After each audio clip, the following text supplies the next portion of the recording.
Alors, merci à tout le monde d'être là. Bienvenue à la première présentation du Hub Région de Thetford, Hub Construction durable Région de Thetford. Mon nom est Daniel Lapointe, je suis le coordonnateur du Hub depuis environ 3 mois et demi. Je vais vous expliquer en 2 minutes ce qu'est le Hub. Bon, pour ceux qui ne le savent pas, le Hub Construction de Thetford, on a on parle de construction anticipée demain. Donc, le Hub Construction durable Région de Thetford, on est à mettre en place un réseau d'entreprises et d'experts de l'éco-construction de la MRC des Appalaches. Notre but, dans le fond, c'est de sensibiliser, informer, former et accompagner les entreprises, autant les entrepreneurs que les manufacturiers, les professionnels, les propriétaires, les gestionnaires de bâtiments, les organismes publics ou parapublics, les municipalités et éventuellement la population, à prendre le virage vert dans le domaine de la rénovation-construction, à utiliser des matériaux et des techniques plus durables. Plus spécifiquement, on veut sensibiliser au concept de construction durable, mobiliser tous les acteurs autour des créneaux de construction durable. On veut aider à acquérir et accroître les connaissances du secteur manufacturier en particulier, et informer les défis et des contraintes. Donc, en résumé, le but ultime du Hub, c'est de faire la promotion des techniques et des matériaux durables dans les projets.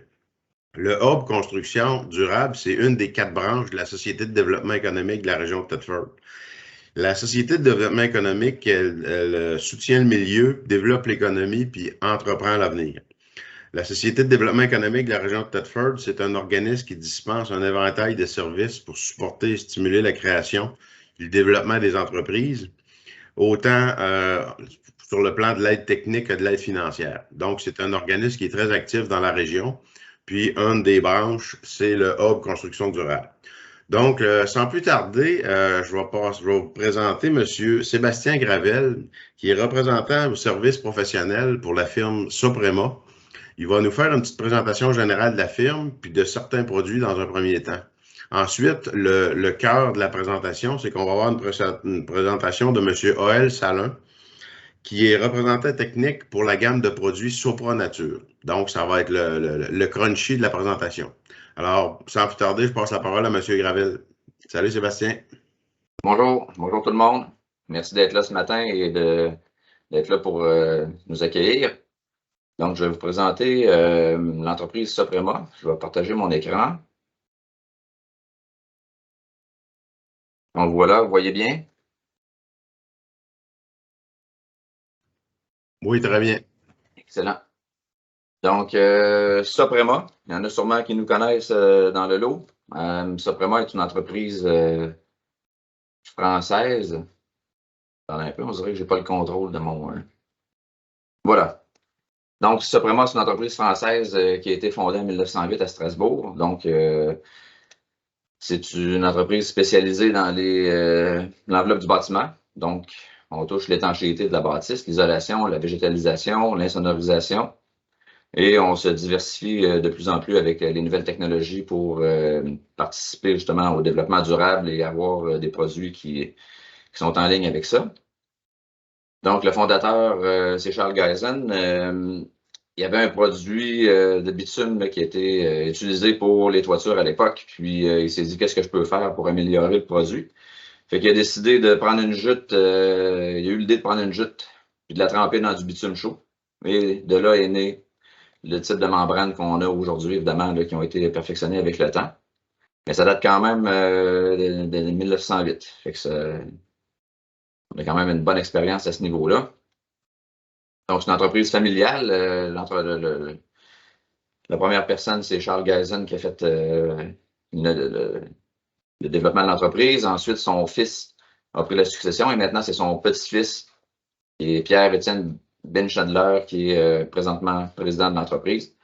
Donc, la famille chez Soprema, c'est très important. Au courant des années, Soprema a développé le marché canadien. On a ouvert notre première usine à Drummondville en 1984. On est allé aux États-Unis, en Ontario, la Chine, Moyen-Orient. On est rendu pas mal présent dans la majorité des pays. Notre bureau à Drummondville, c'est le bureau chef pour le Québec, pour les Amériques et pour l'Asie aussi. Donc, les produits sont développés ici à Drummondville. On a notre centre de recherche là, qui qui fait les tests et qui développe les produits. En 2015, on a ouvert une nouvelle usine à Drummondville, l'usine de Polyiso. Vous la voyez sûrement, vous l'avez vu sur le bord de la 20, coin de la 55. En 2016, on a fait l'acquisition de Benolec, qui est une entreprise de produits cellulosiques, donc la fibre de cellulose pour l'isolation. On a ouvert notre usine de XPS, de polystyrène extrudé à Sherbrooke. Puis dans le monde, comme je disais, on est situé à Maisons-Mères à Strasbourg. On a plus de 80 usines, 17 centres de recherche, 90 filiales actives, 9200 employés, puis plus de 4000 distributeurs. Donc, au Canada, 12 usines, 9 centres de formation, 70 techniciens et représentants techniques, dont elle et moi faisons partie. Et le centre de recherche, comme je disais, il est plutôt positionné à Drummondville. Donc, c'est le fun parce qu'on est capable d'avoir une interaction de près avec les gens chez nous. Fait que si vous avez des commentaires à faire ou s'il y a des gens qui sont impliqués et nous en parlent, c'est facile de pouvoir s'adapter au marché. Évidemment, Soprema, on veut contribuer au niveau du développement durable. On a pris plusieurs mesures pour y arriver. Donc, je vais vous présenter une vidéo aussi. Juste changer d'écran.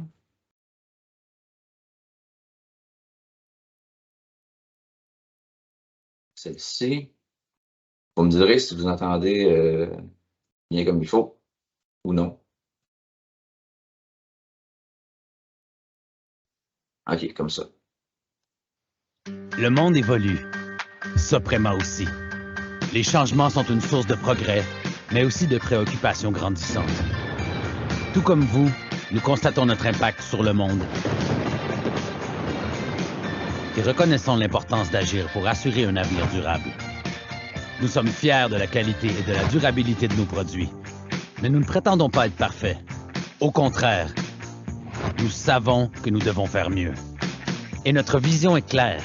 Nous voulons transformer l'industrie de la construction grâce à nos solutions durables pour les bâtiments.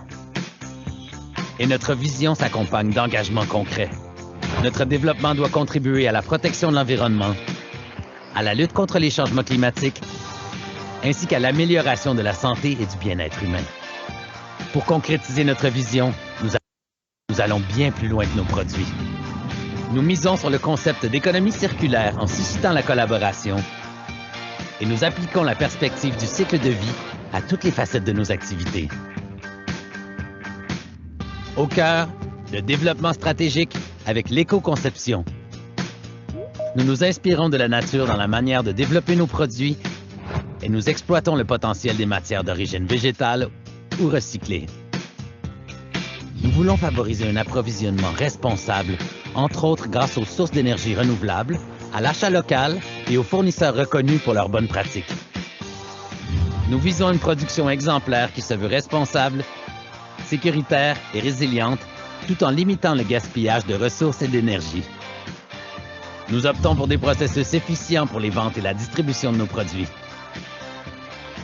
Nous encourageons l'emploi de techniques d'installation durables sur les chantiers de construction en simplifiant les étapes d'assemblage et en misant sur la formation.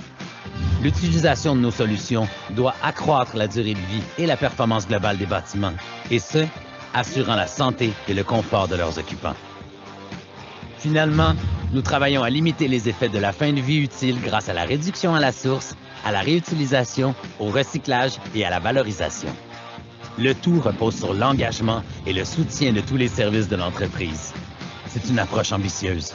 Nous savons qu'il y a encore beaucoup à faire, mais notre démarche est claire et déjà en mouvement. Ensemble, faisons évoluer l'industrie pour le bien de notre environnement et de tous ceux qui y vivent.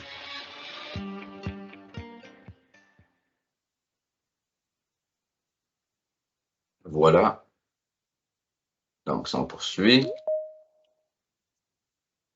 Donc, dans le cadre du développement durable, c'est ça, on l'a vu dans la vidéo, là, on privilégie l'achat local des fournisseurs. On vise le zéro déchet pour notre usine de fabrication de polystyrène extrudé à Sherbrooke.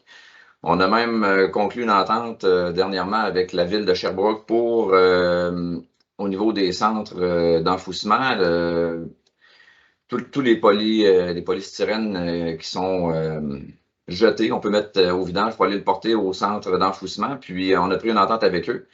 Nous, on va aller collecter tout ce qui était amené à ces centres de distribution-là pour les amener à notre usine pour faire justement la production du polystyrène extrudé. Vous allez voir tout à l'heure, on va voir les contenus de matière recyclée.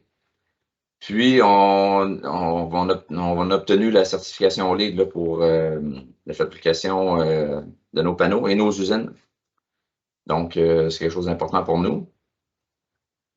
Comme on parle de produits LEED, on a 141 produits visés, dont 101 offerts au Canada.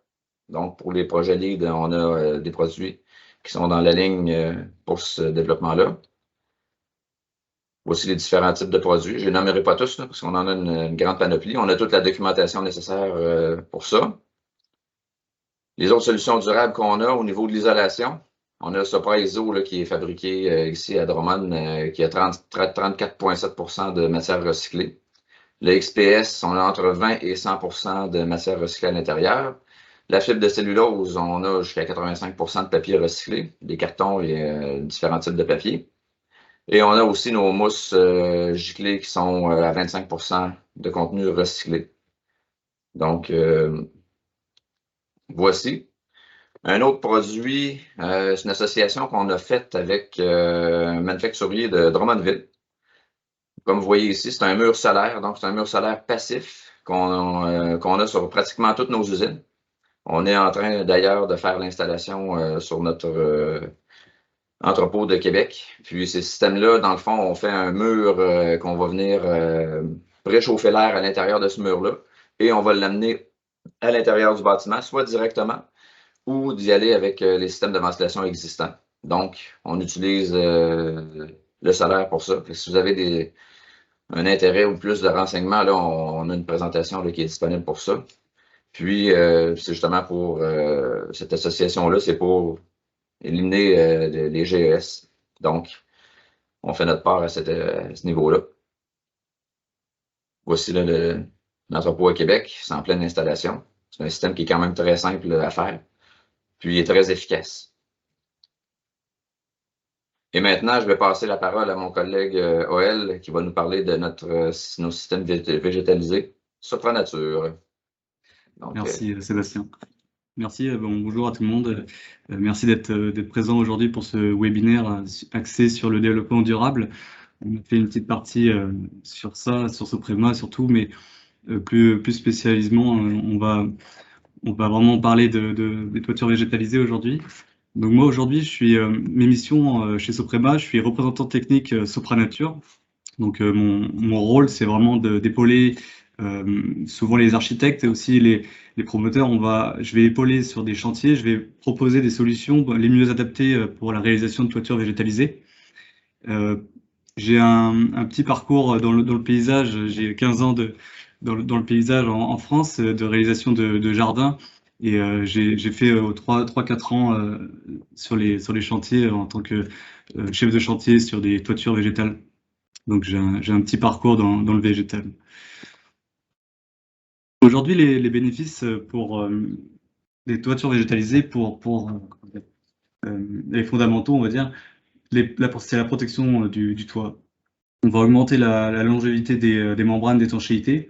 Le substrat et les végétaux isolent la membrane d'étanchéité des rayons UV, des variations de température, de la pluie, de la grêle et d'autres éléments, d'autres phénomènes qui contribuent à la dégradation de celle-ci, quoi. Selon une expérience européenne, cette protection doublerait la durée de vie de la membrane d'étanchéité. Donc on va augmenter donc, les longevités. On va créer aussi des nouveaux espaces verts habitables pour aussi un nouvel écosystème. On va apporter des écosystèmes, on va intégrer des écosystèmes sur des toitures végétales. On va aussi, l'intérêt essentiel aussi aujourd'hui, c'est la gestion des eaux pluviales. Sur les toitures végétales, en fait, on essaye de retenir l'eau le plus souvent possible. C'est un avantage des toitures végétalisées. Du coup, on réduit le ruissellement au sol Ce qu'on ne veut pas, c'est que l'eau qui est sur le sol soit polluée. On limite aussi le risque de reflux d'égouts, d'inondation forcément, d'érosion et de contamination de l'eau potable. Les systèmes Sopranature ont une capacité d'absorption, de rétention et de filtration de l'eau. Ils améliorent la gestion des eaux pluviales tout en contribuant à réduire les risques liés aux surverses et aux inondations. On va aussi réduire le phénomène des îlots de chaleur. On remarque une diminution de la température de l'air près de la surface jusqu'à quasiment 16 degrés Celsius en moyenne. En fait, plutôt que l'eau ruisselle directement sur du béton ou sur les routes, sur l'asphalte ou les autres matériaux, l'eau va s'infiltrer directement dans le sol et va augmenter le taux d'humidité par effet d'évapotranspiration. Et du coup, plus l'évapotranspiration est forte et présente dans l'air, plus ça réduira forcément la température extérieure. Aussi, on va augmenter l'efficacité énergétique du bâtiment. On va atténuer les gains et les pertes de chaleur. C'est assez faible aujourd'hui, mais on travaille là-dessus. Ça baisse les coûts énergétiques. En été, on va forcément moins chauffer, et puis on va moins refroidir la pièce, et en hiver, on va moins chauffer et utiliser le chauffage. Pour les collectivités, on va accroître la biodiversité urbaine. Donc, les systèmes Sopranature créent des conditions propices au développement de micro-habitats, comme je le disais tout à l'heure, permettant de soutenir la vie. Ils peuvent compenser la perte du patrimoine naturel et accroître la connectivité entre les écosystèmes sur le territoire. On va aussi soutenir une alimentation de proximité en créant souvent des jardins, des potagers urbains sur les toitures. Ça donne aussi accès à des plantes potagères locales et aussi souvent bio. On va atténuer la pollution de l'air. Ça va filtrer les particules volatiles de l'air. En général, un toit, c'est à peu près un toit de 1000 pieds carrés, donc 93 mètres carrés, peut supprimer les émissions de 15 voitures pendant 1 an et produit en plus de ça de l'oxygène. C'est pas énorme, mais si toutes les toitures aujourd'hui asphalte seraient végétalisées plus tard, ça commencerait à devenir important. On va atténuer aussi la pollution sonore. Donc, les systèmes Sopranature permettent d'améliorer le confort acoustique grâce à leur capacité d'insonorisation. Ils contribuent également à atténuer la perception, les perceptions négatives associées au bruit environnemental. Pour les propriétaires, on va optimiser l'utilisation de l'espace disponible. La végétalisation en fait, permet d'optimiser l'utilisation de l'espace en affichant un vaste éventail de possibilités. L'ajout d'un espace fonctionnel supplémentaire sur la toiture peut prendre la forme d'une terrasse, d'un jardin ou même d'un potager. On va améliorer aussi l'esthétisme du bâtiment. Donc forcément, on va accroître la qualité du milieu de vie en mettant en valeur la nature comme composante architecturale du bâtiment. Elle permet d'embellir le milieu de vie et de mettre en valeur le patrimoine immobilier. On va donc du coup accroître la capacité d'attraction. La végétalisation est un moyen d'accroître les capacités d'attraction de la clientèle, les occupants ou des employés. En alimentant leur sentiment de fierté, elle montre comment le propriétaire répond de manière concrète à leurs besoins et à leurs valeurs. Ça va favoriser aussi le bien-être des occupants. Ça permet d'accroître le confort thermique et acoustique des occupants, en plus de procurer aussi des effets positifs sur la santé et le bien-être. C'est prouvé, les végétaux sont là aussi pour nous faire du bien. On a plus de facilité à se concentrer, à être de plus en plus en bonne santé aussi. Donc ça va améliorer la productivité et leur ouverture à la collaboration. On va renforcer aussi le développement durable, du coup, en permettant de respecter des valeurs, de concrétiser des engagements et de soutenir une vision sur le long terme en développement durable. On sait qu'à peu près un toit végétalisé d'une épaisseur de 15 cm, donc 6 pouces, on aura une atténuation de 15 à 20 décibels extérieurs. Donc ça représente quasiment une conversation à voix basse, ce qui n'est pas énorme, mais aussi ça change en fonction de forcément de l'épaisseur du substrat et l'épaisseur aussi des végétaux qui sont à venir. Ici, vous avez une photo d'une réalisation faite par Sopranature, c'est sur Québec.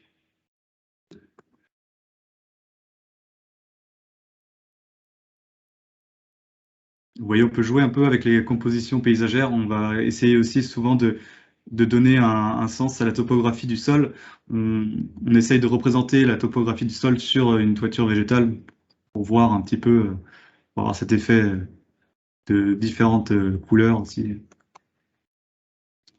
Pour la conception d'une toiture végétalisée, il faut cibler ses objectifs. En fait, il faut savoir tout d'abord qu'une toiture végétale, il faut qu'elle soit accessible. De plus pour l'entretien aussi, mais c'est souvent pour l'entretien. Et puis aussi, de plus en plus, on a accès aux toitures. C'est normal, on veut voir si tout se passe bien sur la toiture. S'il n'y a pas une fuite ou un dégât, on doit avoir accès sur la toiture. On va savoir aussi, il faut aussi cerner si on veut que notre bâtiment soit comment dire, visible de tous. S'il est en haut d'un gratte-ciel, si notre toiture végétalisée est en haut d'un gratte-ciel et qu'elle n'est pas visible, est-ce que l'esthétique a une importance aussi majeure qu'une toiture qui serait visible par tous, quoi. Donc, en fonction de son emplacement.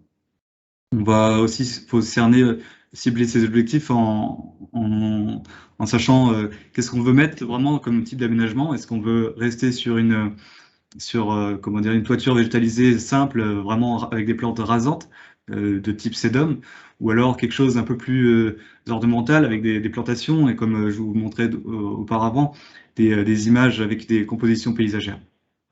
Ou alors encore plus avec l'agriculture urbaine, savoir si on veut faire un potager, quelque chose de local et de bio généralement sur une toiture. Aussi, il faut cibler ces contraintes. Il faut savoir qu'une toiture végétalisée aujourd'hui, ça a un budget, ça a un coût.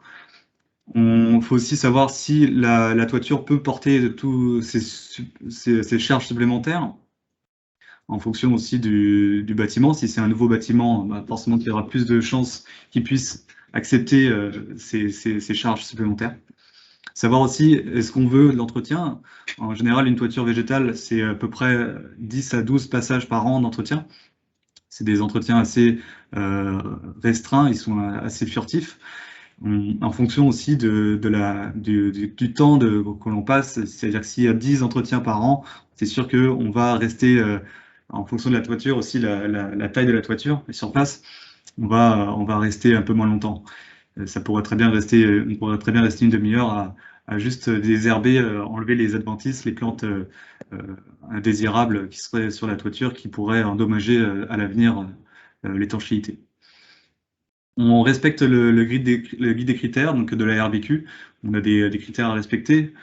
Souvent, pour les zones stériles, on doit respecter les 50 cm du parapet ou des drains d'évacuation d'eau pluviale. On doit savoir aussi sur la toiture végétalisée à venir, faut cerner aussi les conditions environnementales, savoir si la toiture est vraiment encerclée à l'abri du vent ou en plein soleil, ou dans une zone climatique favorable à la croissance des végétaux. Souvent, quand il y a de la pluie, quand il pleut souvent, les végétaux ont tendance à vraiment mieux pousser, avec du soleil aussi. Maintenant, savoir, de plus en plus, on a moins en moins d'espace sur le sol, donc on essaie de créer des gratte-ciel, de prendre de la hauteur, et au final, on fait de l'ombre un petit peu à d'autres zones. Donc c'est sûr que plus on va construire en hauteur, moins on aura de chances d'avoir de soleil ou de vent. Donc savoir aussi si l'irrigation en toiture est permise, c'est un élément important. Aujourd'hui, avec l'irrigation, on a, donc comme je vous disais, là, on essaye de retenir l'eau sur toiture au maximum. On est en train de comment dire, on essaie de prospérer un petit peu la chose qui a été créée, c'est le drain à évacuation à débit contrôlé. Donc on essaye que l'eau reste stagnée sur la toiture, on la garde si on a une toiture végétalisée. Si on n'a pas une toiture végétalisée, on appelle ça des blue roofs. Tout simplement parce que l'eau reste vraiment que sur la toiture végétale, enfin la toiture pas végétale du coup, la toiture simple. Ça fait un peu le même système qu'un bassin de rétention d'eau, en fait. Et on choisit avec le drain à débit contrôlé, on choisit ce qu'on veut garder sur la toiture et ce qu'on peut garder aussi. Donc nos différents systèmes de toiture végétale, on a au début, c'est vraiment le plus basique, c'est le système extensif avec des plantes rasantes de type sédum. Les plantes sédum, c'est les plantes les plus utilisées sur les toitures car elles sont rasantes, couvrent-sol et puis elles résistent énormément à ce genre de milieu avec une faible épaisseur de substrat. Et aussi, vous mettez du sédum sur du béton ou avec un petit peu d'eau, le sédum va pousser. Après, c'est sûr qu'il va avoir du mal à pousser dans les prochaines années, mais il va quand même résister énormément, quoi. Pour commencer une toiture végétale, en fait, par-dessus l'étanchéité directement, on va mettre notre Sopra barrière 20 pour une toiture de type extensif. Sopra barrière 20, pourquoi? Parce qu'en fait, il est vraiment il est moins épais que le Sopra barrière 30, qui est pour les autres toitures. Donc Sopra barrière 20, c'est notre antiracinaire qui va limiter la propagation, qui va même empêcher la propagation, enfin les racines soient en contact avec l'étanchéité directe. Par-dessus notre Sopra barrière, on va avoir notre Sopra drain. C'est pour évacuer l'eau en toiture. On va la membrane drainante, le Sopra drain, va diriger directement l'eau vers les zones drainantes, c'est-à-dire les drains évacuation d'eau pluviale. Par-dessus, on va avoir un Sopra-filtre qui est là pour limiter et aussi empêcher que le substrat soit en contact avec le drain pour éviter ce phénomène de moisissure et de poussière, de contact avec la poussière dans le drain. On ne veut pas que l'eau soit polluée du coup et soit infectée. Par-dessus notre Sopra-filtre, on va avoir, si on veut, notre Sopra rétentio du coup pour retenir l'eau. Donc Sopra rétentio mat 8, on n'a plus le 5 en ce moment. Sopra rétentio mat 8, ça veut dire 8 litres au mètre carré. Donc c'est une membrane qui retient 8 litres au mètre carré. C'est bien pour les toitures végétales qui n'ont pas d'irrigation possible sur la toiture. Le sédum va résister avec juste la membrane de rétention d'eau. Par-dessus notre rétention, notre Sopra rétentio mat, on va mettre notre Sopraflor X parce que c'est un substrat modifié typiquement pour les systèmes extensifs. Et par-dessus, du coup, on va mettre nos plantes rasantes. Donc nous, on a soit des matelas de sédum précultivés, donc ils sont précultivés à 90%. On utilise le sédum, c'est parce que c'est vraiment un couvre-sol, donc on ne prend pas la chance de mettre d'autres plantes qui vont laisser la place à d'autres plantes adventices.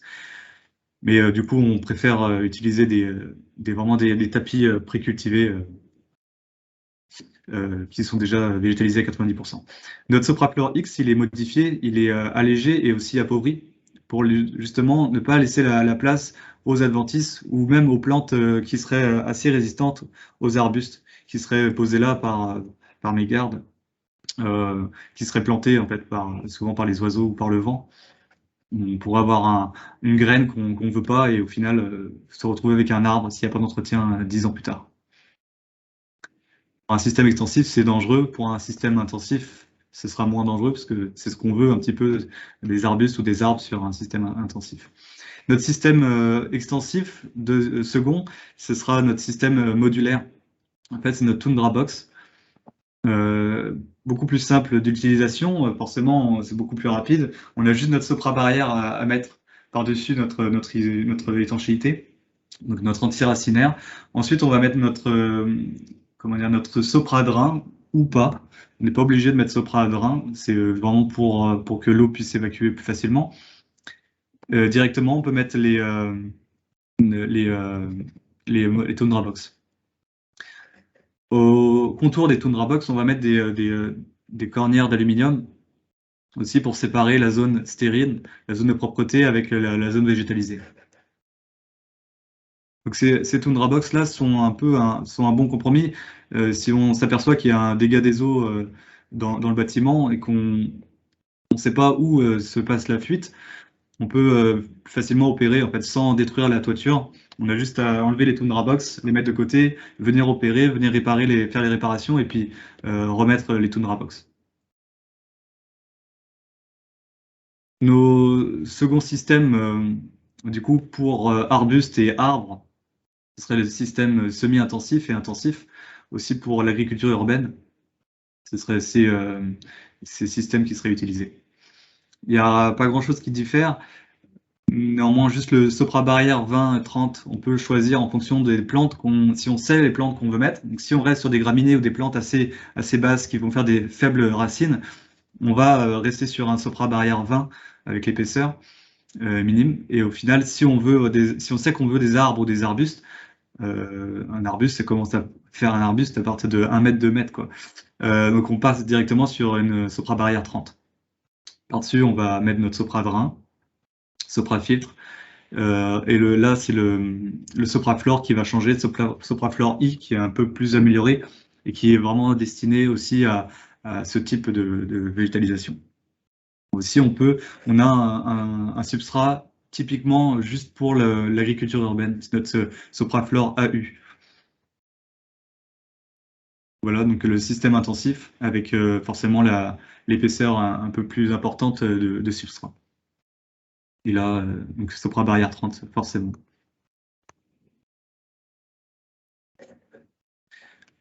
Là, si vous voyez bien, en fait, vous pouvez voir un petit peu le poids saturé aussi des différentes toitures au kilogramme par mètre carré. Et les plantes typiques qu'on utilise aussi, du coup, comme je vous disais, pour le système extensif, semi-intensif et intensif. Donc, le plus souvent, les toitures qu'on utilise, qu'on réalise, c'est vraiment de base, c'est le sédum, quoi.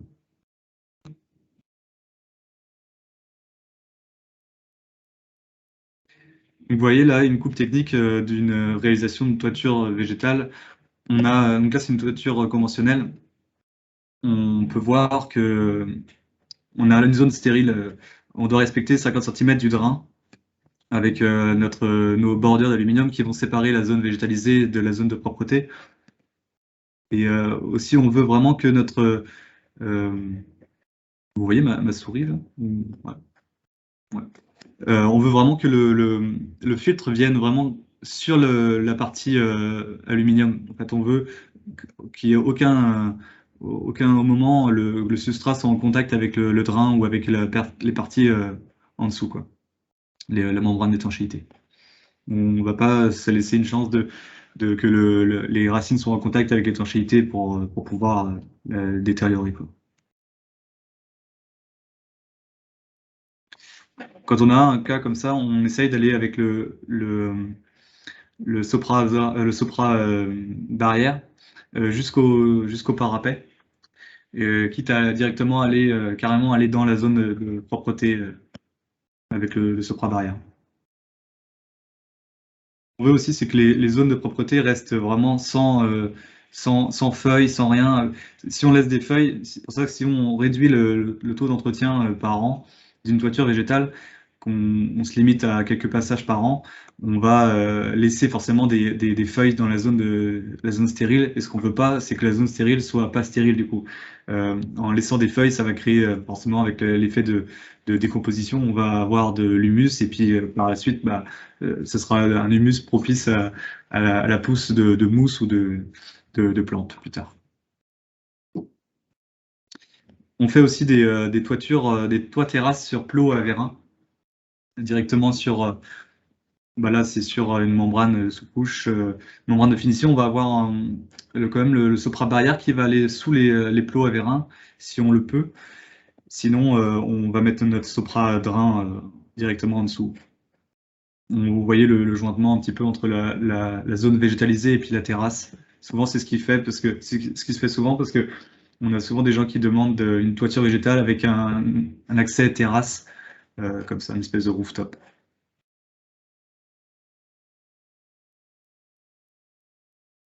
Donc là, c'est le guide d'entretien. On rédige un guide d'entretien en fait, forcément pour toute l'année.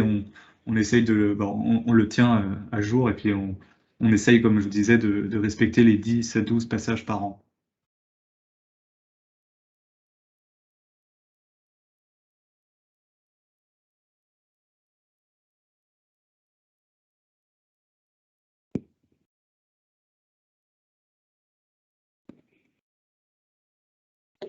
Vous voyez là, c'est typiquement le Musée national de Québec des Beaux-Arts. On va avoir la topographie du sol qui est représentée ici sur les toitures végétalisées.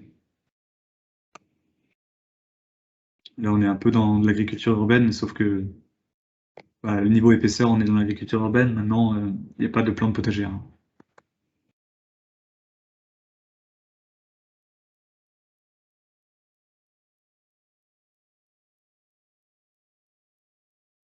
Voilà, merci. Si vous avez des questions.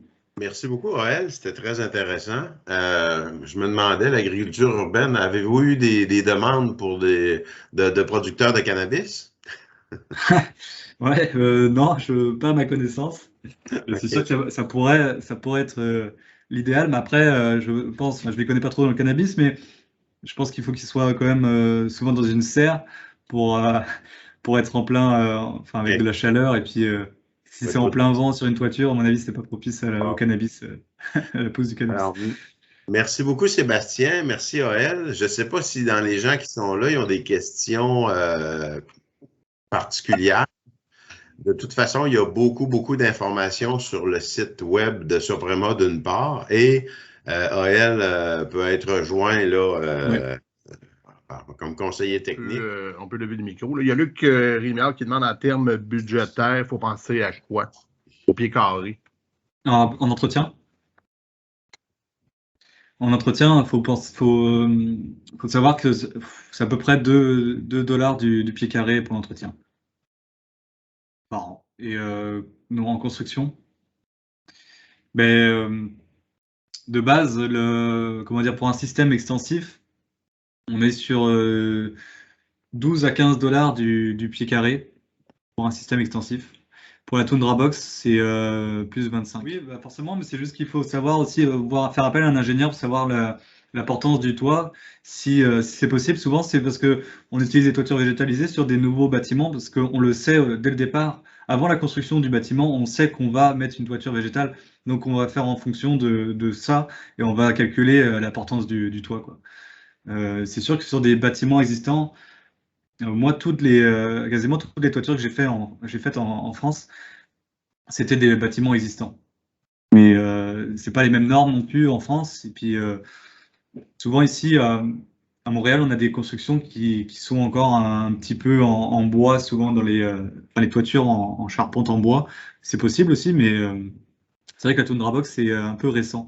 Ça a quelques années là. On s'est mis sur le marché. C'est un bon compromis aussi parce que c'est moins lourd au mètre carré, quoi. Mais oui, on peut tout à fait faire sur des bâtiments existants. J'ai pas vu les questions. Il y avait une question. Charge additionnelle. Charge additionnelle. Tu as montré un tableau que ça variait en fonction des systèmes. Ouais. Ça variait en charge supplémentaire entre 30 et 90 livres au pied carré. Juste pour votre information, la charge vive de neige qu'on utilise au Québec, c'est 75 livres au pied carré. Donc, grosso modo, dépendamment des systèmes, là, on peut augmenter de 50 à 100% la charge au toit. Je me suis permis de répondre. Hein? Oui, non, c'est bien. En fait, aussi, il y a le fait que de plus en plus, on essaye de construire, on a besoin de place, on est de plus en plus nombreux, c'est sûr, sur Terre. On a besoin de places de parking, donc on essaye on met de l'asphalte partout. Et vous avez un pourcentage quand même ici au Québec, je sais plus, je crois que c'est 25% de végétalisation à chaque fois qu'on construit quelque chose. Et on est obligé de soit mettre un espace végétalisé au sol, donc souvent c'est des massifs paysagers, ou alors quand on n'a pas la possibilité de le faire, souvent on part sur les toitures végétales. Donc c'est un bon compromis aussi, quoi. Et c'est pour ça que nous on est content de ça, parce que on va pouvoir en créer énormément des toitures végétales, quoi. Une question de M. Bruno Fauché sur l'économie en hiver et en été. Avez-vous des données de payback time? Non.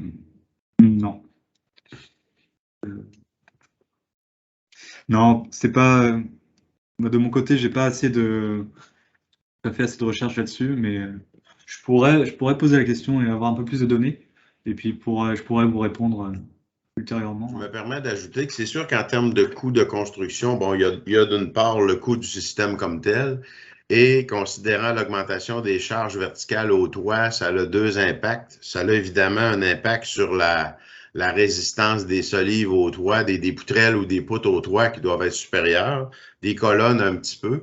Puis aussi, comme c'est une charge supplémentaire qui est située au toit du bâtiment, ça a un impact sur le contreventement, donc les efforts latéraux en cas de séisme. On a une charge qui est haute, donc il faut surdimensionner la structure un peu pour considérer ça.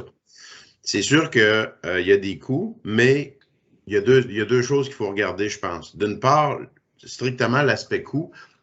La structure dossier d'un bâtiment, on parle d'un bâtiment conventionnel, on peut parler peut-être de 10 à 12 du coût de l'ensemble du bâtiment.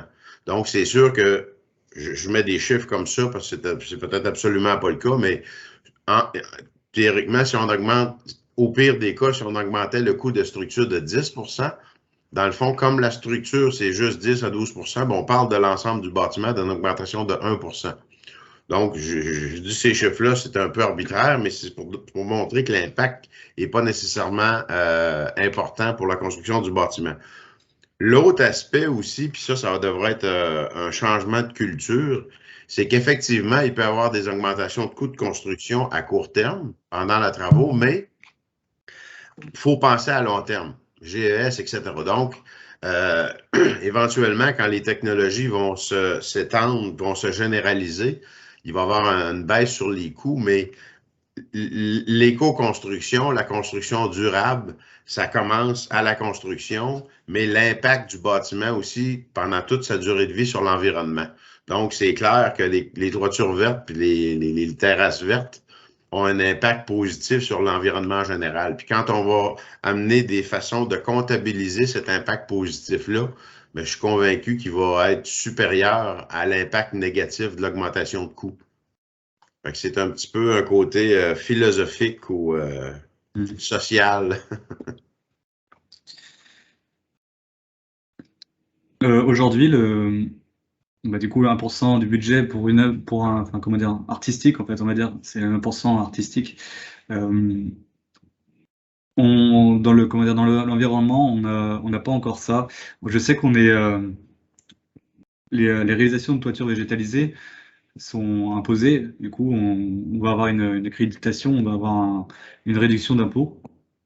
Mais aussi, on va avoir des points lead en fonction de la réalisation de la toiture aussi, dans quel endroit on est, et puis aussi si on respecte les critères, vous aurez des crédits lead, quoi. Mais à l'avenir, c'est sûr, c'est ce qu'on veut, c'est que ce soit vraiment, comment dire, défiscalisé, et puis aussi imposé, que ce soit obligé de réaliser des toitures végétales, quoi. Au moins, c'est ce qui se passe, c'est ce qui arrive en France, c'est qu'il y a 80% des toitures qui doivent être végétalisées, quoi. Le reste, c'est du gravier. Donc, c'est des normes environnementales qui commencent à arriver. Et si on voit à Montréal, ça commence à prendre de l'ampleur. Québec aussi. Québec, ils font partie aussi de Ville Éponge, de l'organisme Ville Éponge. Donc, c'est qu'on a aussi de la rétention d'eau. On essaye comment dire, de renouveler un peu tout ça et on essaye de vraiment axer l'environnement sur ça, quoi. On essaie de créer des toitures, on essaye de mettre vraiment du vert partout. On a un accès environnemental assez important qui arrive. Ouais, je sais que ça se fait énormément, les serres sur toiture, de plus en plus. En plus, avec du coup l'effet de serre, on est chauffé gratuitement avec le soleil. Et puis, mais ouais, faut voir. Ouais, s'il n'y a pas d'autres questions, on va laisser M. Lapointe conclure la présentation. Mais je vous invite, là, s'il y a des gens qui ont des questions par rapport à ce qu'on a discuté aujourd'hui, de communiquer avec nous. M. Lapointe a nos coordonnées. Donc, ça va nous faire plaisir de répondre à vos questions. Puis pour me trouver, ben, si vous tapez hubregionthetford.com, c'est notre site web. Vous allez trouver l'adresse là-dessus. Et puis, merci à vous deux. Ça a été très intéressant. C'est sûr qu'il y a des défis de budget, des contraintes techniques structurales. On est conscient de ça, mais je pense que combiner je me répète, mais en conclusion, là, comprendre que la structure d'un bâtiment, c'est 10, 12, 15% du coût total, d'une part. Bien, l'augmentation s'applique sur 10, 12%. Mais il faut penser à plus à long terme, les îlots de chaleur, la réduction des gaz à effet de serre, tout ça. Donc, je pense que votre système peut contribuer grandement à améliorer la qualité du bâtiment en termes de confort et d'économie à long terme. Alors, merci beaucoup. Merci aux participants. On était une quarantaine d'inscrits, tout pas d'une quarantaine d'inscrits, alors c'est le fun. C'est une première activité du Hub. C'est une première pour moi aussi. Parce qu'en construction conventionnelle, j'en ai fait 31 ans, mais en construction verte, je suis à faire mes classes. Donc, je suis bien content de l'activité. Alors, merci tout le monde. Vous avez surveillé dans les médias sociaux. On va essayer d'organiser quelque chose en début d'année, l'année prochaine, possiblement pour la liste des matériaux biosourcés. On va continuer à pousser la roue pour s'en aller dans des constructions plus vertes. C'est sûr. Merci beaucoup. Merci à tous. Salut là.